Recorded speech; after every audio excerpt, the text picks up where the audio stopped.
Welcome, everyone. Really appreciate it. We have Aviad from Broadridge, Scott from peaq, John from Mantra over here, and then Ebony from Baltimore City Department of Law. And thanks to all of you for joining us. I know there's a lot of panels going on right now, so really appreciate your time.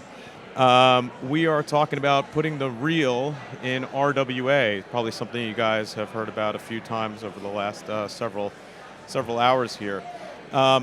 Before we dive in, I wanted to zoom out a bit, beyond the focus strictly on kind of the crypto side of the equation, to how these kind of emerging innovations that we're seeing in the crypto space are being applied much more broadly. And so what's driving this expanded effort to leverage technological innovations to transform traditional markets, asset classes, and legacy operations and services, and why is it happening now? And Aviad, I think you were interested in this question, so I'll throw it to you, and then we'll go from there. I just need to remember my answer to that. But yeah. First of all, thank you for being here, and I'm really happy to kind of represent Broadridge. We are known for serving the traditional side of finance, right? The banks, the brokers, the asset managers, and the wealth management companies. And so when we start thinking about our footprint in the digital asset, to your point, Jackson, we look at it from perspective of technology and how do we combine that with data transparency and kind of safeguards around that. And so when you start thinking about digital assets as a whole, there's a mechanism by which you need to make things very accessible in a transparent way. You have to eliminate friction and create more efficiencies in the way that those assets, tokenized assets, real-world assets, right, are being both accessible, distributed, and enabling the transaction around them. And so when we kind of start assessing the market opportunity, it was a combination of the data technology in conjunction with what the regulatory framework is requiring. And you have to look at also the perspective of global versus US. I mean, we all know, I think, that this is a global by nature market. The definition of globalization in the context of real-world assets take a very different direction right now. And so we are very happy to take the lead on that and work with the industry as a whole, with regulatory bodies, and enable those real-world assets through our platform. We built a DLR platform a couple of years ago. This is just one of the areas that we are right now focused on, but there's obviously a lot to do. I couldn't agree more. Coming from Baltimore, leading the law department there, as a municipality front, of course, transparency is going to be very important to us. But aside from that, we also want to make involving inside of the transformational growth that's going on in the city, making it accessible to more people. And so that people can become a part of it instead of people just realizing that things are happening to them and they can actually be part of it. And we'll talk about that, the actual specific use case a little bit later, but I couldn't agree with you more in terms of it, also increasing or eliminating the inefficiencies. A lot of municipalities, Baltimore is not alone in this respect, in streamlining processes so that we're encouraging development, we're encouraging investors to come in, and we're actively engaging our residents to become participants as a part of, instead of just watching things happen around. Maybe just to double click on that efficiency perspective. From my perspective as a building an RWA specific blockchain. So early days of Mantra, we actually did some really early work around tokenizing a professional basketball player's contract back in 2019. We used a broker-dealer here in the United States. And this was very early days. This is when it was called STO. Now it's called RWA. We need some new acronyms, to be completely honest. No more acronyms in Web3. But DC loves acronyms. Yeah, well, I better get used to it. But throughout the time, it wasn't the time, right? We did this transaction under a Regulation D private placement.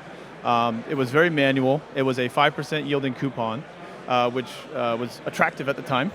Then we saw what happened with interest rates, and you could get that from the federal government. And over time, we've seen that you needed to have the right timing, you needed to have the right technology, you needed to have the right regulatory framework, and you also needed to have the right mind share, right? And frankly speaking, until who I call Uncle Larry affectionately, Larry Fink, CEO of BlackRock, started talking about tokenization on CNBC, in the beginning of last year, particularly after the Bitcoin ETF got approved, people didn't really know what tokenization was that much, at least outside of the realm of the crypto natives, right? Tokenization has been an idea and a promise for the future that everyone thought this is going to be the way finance works, and it hasn't happened, right? Because you didn't have the regulatory framework, you didn't have the mind share. The technology, that could be debatable, but it's obviously improving. And now you're starting to see the industry and the regulatory frameworks all coalesce around this opportunity, and we're excited to be leading the charge as kind of the leading layer one for this initiative of tokenization. And just to put a cherry on top what you said, Ebony, we do a lot of universal ownership of robotics and access and democratizing ownership to, like, who knows how to buy a solar turbine or a hydro turbine, right? Like, I don't want the same corporate monopolies owning all the new physical AI out. So if that's, owning a fleet of figure robots and now we all send them to Hyatt to fold tiles for the day, I want to check my dashboard and see how much that I earn off that tokenized robotic labor arbitrage fleet. And again, I'm not going to sit here and watch the FANG guys out in Silicon Valley where I'm from own everything. So I think the biggest thing for RWA when I want to explain it, like, why do you do this, Scott, is not only to break these legacy systems, but to bring to democratize access and the ownership to every single person, no matter where you live on the earth. And if I can add another thing, double-clicking on what you kind of said right now, accessibility, it's also education, right? So everything that we are kind of discussing today has those key words, right? It's this trust framework, it's transparency, it's accessibility, and on top of that is education. And the education goes across the regulatory frameworks, right, that are being defined right now, and also with the instruments that we collectively as an industry are building, right? And the real-world assets, I think, as an output of that, right, it's going to click on a lot of those areas that the financial ecosystem for many, many years kind of struggled with around accessibility, liquidity, right, and democratization of those assets. In the end of the day, we're still in the very early stages of tokenization, real-world assets, and the proliferation, which is exciting. There's still a lot of work to do, but now the crypto-native population is also waking up to this narrative of what is real-world assets. And you're starting to see a little bit of a flight to quality, if you can call it like that, right? Where there's been so many tokens that have been put into the market. We have Pump Fund, where people can issue meme coins, instantly. And there's been hundreds of thousands of them that have gone to the market and rug pulled and hurt investors. And you're starting to see people actually want to have something that's tangible, actually want to have something that they can understand. And real-world assets and tokenization has started to really, put that front and center. And we're even seeing within our own crypto-native population that this is something exciting. I mean, to be honest, like, I would never wear a suit and tie to a crypto conference, so this is a little bit of new territory for me. But I guess in DC, that's the we do attire. apologize. No, I'm okay. I don't mind it. I think I look okay in a suit. Hey, no, John, you're going to laugh. So yesterday at the dinner, just real quick, someone's like, this is the first time I've never seen you with a hat on. So yeah, I'm right here. I'm right there with you, John. Ebony, you've wanted to jump in this for the past several minutes now. We've obviously seen incredible interest from both the public and private sectors in employing and deploying several of these emerging innovations. A number of innovations still in the POC stage, others that are live. What ultimately led you to explore the broader use case of this technology, and how and in what ways? Because I'm sure you got to go through a lot of red tape to convince people to be able to adopt this. Is your organization kind of leveraging the tech, and what has resulted from this? Excellent question. Well, how we got involved in this was actually through tragedy. We had 3 firefighters that lost their lives fighting a vacant fire in a vacant property where it collapsed on them. And the Mayor Brandon Scott charged every agency to come up with solutions to combat vacant housing. At its height, we had about 17,000 vacant properties. At one point, we're down to under 13,000 now, more than 20% just in the first term, but we still have so much work to do.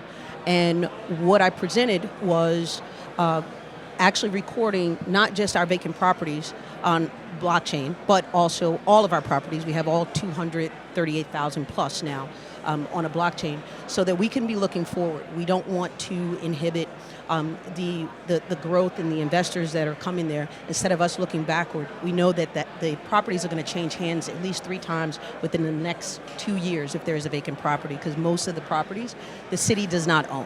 So we have to take ownership over that, and we have to do a title search one time. And then, of course, when we sell that to an investor, of course, they're going to rehab the property to, of course, get either to a renter or in buyer, and they're going to have to do that same search again. Why are we repeating the same search over and over again? So why not record it on a blockchain? We're looking forward, and then we're also looking at different ways of interoperability in terms of the law department. It would come to us if someone redeemed a property at a tax sale, but somebody didn't actually physically record it. I didn't know until I got to the government, because I'm from private sector, that they were still dropping manila folders off at 3 o'clock every day with title deeds in there. So if it wasn't recorded, we actually got sued because someone sold a property and they had redeemed it, actually. So we had to invalidate that deed, pay the damages for the person who purchased that property, and this could have absolutely been avoidable had we had this on blockchain. We're also looking at our permitting process as well. So there are so many different ways for us to eliminate the inefficiencies, but I think the bigger part is all of my fellow panelists have talked about was the fractional ownership, the tokenization of it. I think that's the real power of it, where we allow residents who have usually been relegated to just renting in Baltimore City and have suffered through decades of disinvestment in certain neighborhoods. Now that we have the money and the capability to invest in these neighborhoods, we want them to be a part of it. So allowing them to have fractional ownership to participate in one of the greatest wealth creations in terms of real estate. And that's what we're advocating for. We're advocating not only, of course, for the people to be a part of it, but it also solves the illiquidity problem of real estate in general, whether you are good at it or bad at it. Everyone knows they can't get it in and out, and we know having liquidity allows you to take advantage of different opportunities as they present themselves. So that's just a small snapshot of what we're looking at here in Baltimore. Fantastic.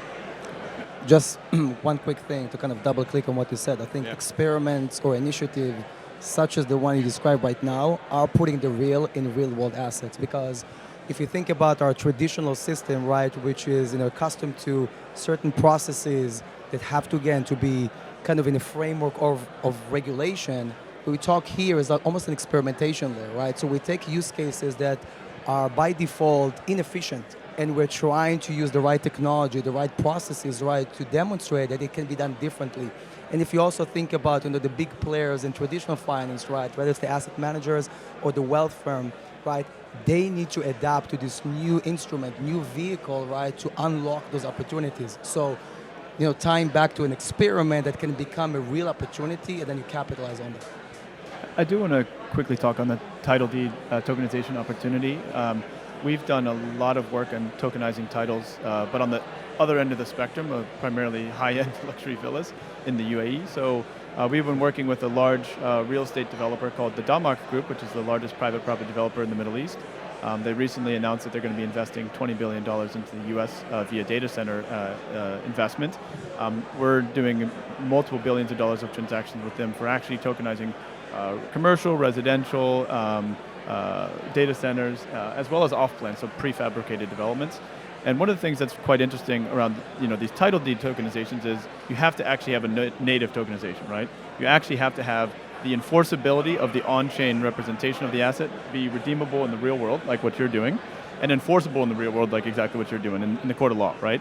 If you're taking an SPV structure and putting a wrapper around a tokenized form of some asset, it's actually just creating another layer of obfuscation. And if you try to start using it within DeFi or using it within other types of on-chain applications, you're just actually complicating the end outcome.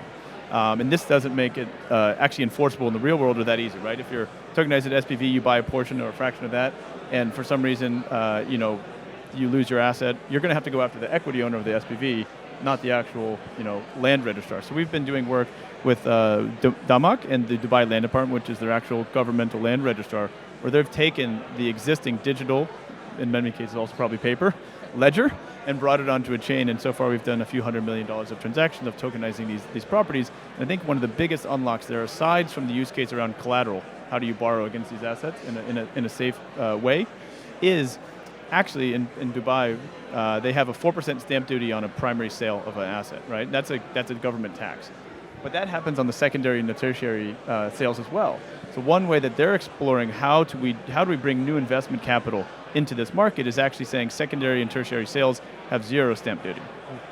then you start having a velocity of assets, which brings liquidity, which brings new access of capital into this market to invest in this new opportunity, which I think could be something of interest for you guys as well. And happy to see what we can do. I love making the connections on stage. It's fantastic. We're going to chat after. Yeah. And real quick on this topic, for us in the DPIN DeSci world, the token regulatory framework is the biggest problem for us. So we helped write SB 265 starting in Montana, basically amending their old bill to turn DPIN infrastructure into investments, not security tokens, because how is my helium network a security, or how is an agricultural sensor, weather antenna, like all these are not securities. These are infrastructure tokens, and it's on this way to the governor's office as we speak, but I can't really do anything, especially in America, we were just talking about this, without this regulatory clarity, whether it's Airbus, Continental, any of the enterprise partners we have,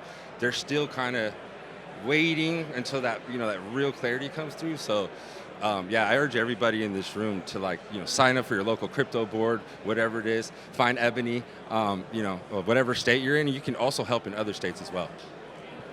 I mean, the crazy thing is, I'm an American. We built our company completely outside the U.S., and the platform that I built over the last 5 years, I can't even use, and that's a problem. Yeah, same thing with peaq. Built the thing from ground up, and I don't own one peaq token because it's illegal. Let me ask. Mood lighting. Mood lighting. Yeah, let's talk a little bit about what's ahead, and products, services, overall strategies. They're constantly changing. Innovation is going gangbusters right now. What's ahead, or what's needed, I guess, from especially because we're in DC, so it's a policy, regulatory perspective. What's going to drive adoption, and in addition to Montana, right? What else is going to drive adoption here, and what's ahead for peaq? Yeah, Jackson, I'm glad you brought that up. So every sector is available now, right? It used to only tokenized credit, Pokemon cards, whatever, but now every sector is literally on the board. So one favorite one I have right now is something called WingBits. Basically, you're an own flight radar tower from your house. You take an ABS antenna from Amazon, hook it to a Raspberry Pi, and you are now supplying track data at a hyper local level. And not to bring this up in Washington, D.C., we saw what happened with the helicopter, right? When you have hyper local data that exact, you can see every single thing. So the little flight radar stuff that we use, that is delayed by a lot. And with that helicopter issue, just having a 30-second delay or no visual, you have a catastrophe happen. So I think things like aviation, agriculture, these kind of industries that what Ebony's doing with real estate, these are things that you don't have to explain the blockchain to people, right?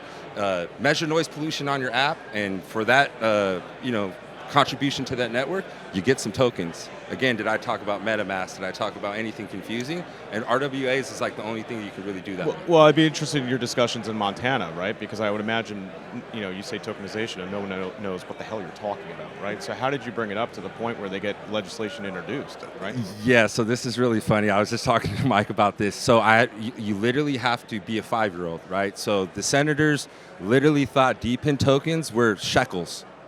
Literally shillings and shekels, from Game of Thrones. And I used that example. I said, you know what? Have you ever took your grandkids to Chuck E. Cheese? Yeah, we know about. Can you use $1 at Chuck E. Cheese? No. Can you use a yen? No.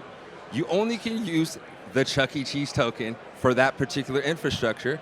They still voted no, but they understood. But happily, it's 10-4, and no matter what side of the aisle you guys are on, this is all nonpartisan, and it should never be either or. We're doing, all of us on stage are doing this for the people. We're not doing this for left or right. We're just, again, democratizing access and ownership, and it should be everybody wants to be a part of this. I would say it's almost a race to value, right? I mean, you have to have almost two parallel tracks. You have, from an industry perspective, right, identify the right use cases that you can demonstrate the value from efficiency, from engagement, from unlocking opportunities, from fractional ownership, and at the same time, education, right, on the regulatory bodies, so they will understand, okay, how to frame it in such a way that will not cannibalize innovation, but rather push that forward. And I think if you have those two things in conjunction, you'll be able to then, again, identify the right opportunities. You unlock, okay, the true globalization aspect of real-world asset. And I think it's a matter of time. I think globally, there's more, you can probably speak more to it. There's more recognition of the value. And I'm hoping that, here in DC, in the US, we'll start seeing it both on the federal level and on the state level as well. Is it two different levels of conversation though? Because on the one side you got policymakers, they've got 40 other things they're focused on during the day, right? Then you got regulators who are heavily involved in the trenches on this, right? So do you find that when you go to the policy side of things, that the conversation is much more kind of 101, even maybe just one, and then on the regulatory side, you're actually getting pressed. There's actually much more in-depth conversations around this stuff. Does the conversation change? So luckily nobody can hear me because of the headphones. I think it's 101 on both sides at this point in time. I mean, you might have, again, some level of understanding on one side and the other, but for the most part in the US, it's almost on the same ground. Globally, I think you have a lot more momentum, right, and openness, right, to adopt real-world asset and then apply it for different use cases. We'll save the best for last, so I'll go next. But I think, from our perspective, you have to think about the market. And currently the market structure is the people who are doing things on-chain today are crypto natives, they're DeFi users, and they don't necessarily want an RWA token today. They don't even know that it exists, right? They want the meme coins, they want the 100x opportunities, and that's fine. But then on the other side, the asset issuers, the institutions, these guys want to have a safe harbor, they want a safe environment to issue assets and issue products that they understand. Incomes, RWAs, incomes, tokenized assets. And we're trying to bring as high quality of products as possible to the game, whether that's high quality real estate, whether that's money market funds, private credit funds, et cetera, et cetera. But there's still this common idea that if you tokenize something, it's going to have this like internet money magic that just appears out of nowhere. So even if, that doesn't happen, by the way. You still need to work on distribution. You still need to focus on high quality product. And we do believe that eventually there'll be a convergence of these retail users and these, mass adopters and this kind of high quality product. But that's going to only be supported by, seamless technology and seamless onboarding experience into a, regulated safe harbor environment. You're going to have licensing and places where you can actually have secondary market liquidity. We're very fortunate that in the Emirate of Dubai, we're the first ever on-chain DeFi native protocol that got brokerage, exchange, and asset management licensing, which is honestly not just an Emirate of Dubai first, but I believe a world first to have on-chain specific licensing. So that's something we hope to see coming here at some point in time. And then you need to have, again, the idea of actually bringing these products on-chain in a seamless way, because right now, frankly speaking, it's still a clunky user experience to do stuff on-chain, right? And I tell people right now, getting things in a tokenized form for us is kind of like our Uber moment. Because Uber, when they were first going out and having people get into strangers' cars to take rides, that was not a behavior people were used to, right? And they incentivized that growth, and they got people to participate, and now everyone just Ubers everywhere. In tokenized form, that's kind of the same thing. We need to make sure that people come on-chain. It needs to be cheaper, better, faster, and it's currently not any of those. And once we do that, then this is going to be that iPhone moment of blockchain where you have this up and to the right where everyone just does things in tokenized form and they won't even know it. And that's what we're building towards. Ebony, last call. Oh, yeah, and I couldn't agree more. I think the common theme that we're hearing is globally, right? We're seeing the advancement, and domestically, we're seeing it's a little stall here. So I try to recruit, and it's not just, I work with Medici Land Governance, not just for the city of Baltimore, but for all municipalities, different counties to take a risk and take a look at this, because we own our data, and we can determine where we want to put our data, right? And I think that's the quickest way to mass adoption. I think it's the quickest way for us to really realize the power of this. When you just say, oh, I'm not doing a block or 2 blocks, or I have tokenized this, you say, I have 238,000 properties, right? That's effective. So what we do is we spend time working with other municipalities that want to take on that risk. We're working with other counties in the state of Maryland. So for our state to adopt this on some form, at least on the deeds, before we progress. And then I really would love to just get legislation to recognize smart contracts. That would be huge for us, especially in the law department that are self-executing. We had to, I look on the Board of Estimates, where our spending board, where we have had to suspend people because our primes were not paying our subs, and the subs are usually small business owners who can't afford to leverage and hold all of this money. If we had a self-executing contract, once we pay the prime is paying the sub, which would encourage them to want to do business with the city. So I know we're running short on time, but those are just my dream list of things that I would love to happen. Ladies and gentlemen, a round of applause for our panelists. Thank you all very much. Thank you. Thank you.